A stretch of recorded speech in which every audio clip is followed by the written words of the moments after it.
ఓం సూర్యాయ నమః. శ్రీ ఆదిత్య ద్వాదశనామ స్తోత్రం. ప్రత్యక్ష దైవమైనటువంటి సూర్యనారాయణమూర్తి అనుగ్రహాన్ని పొందడానికి అద్భుతమైన మార్గమే ఈ ఆదిత్య ద్వాదశనామ స్తోత్రం. ఈ 12 నామాలను నిత్యం స్మరించడం వల్ల దారిద్ర్యం తొలగి అష్టైశ్వర్యాలు సిద్ధిస్తాయని, దీర్ఘకాలిక అనారోగ్యాల నుండి విముక్తి లభించి సంపూర్ణ ఆరోగ్యం కలుగుతుందని శాస్త్రం చెబుతుంది.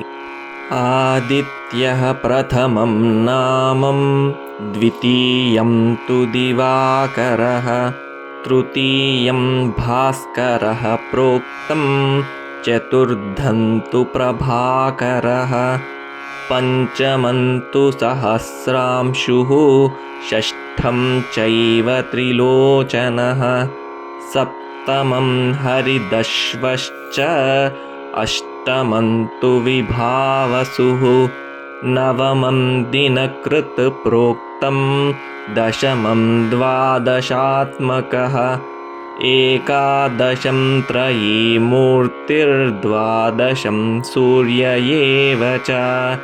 ద్వాదశాదిత్యనామాని ప్రాతః కాలే పఠేన్నరః, దుస్వప్నో నశ్యతే తస్య, సర్వదుఃఖం చ నశ్యతి. దద్రుకుష్ఠహరం చైవ, దారిద్ర్యం హరతే ధ్రువం. సర్వతీర్థకరం చైవ, సర్వకామఫలప్రదం. యః పఠేత్ ప్రాతరుద్ధాయ, భక్త్యా స్తోత్రమిదం నరః, సౌఖ్యమాయుస్తథారోగ్యం లభతే మోక్షమేవ చ. ఇతి శ్రీ ఆదిత్య ద్వాదశనామ స్తోత్రం సంపూర్ణం.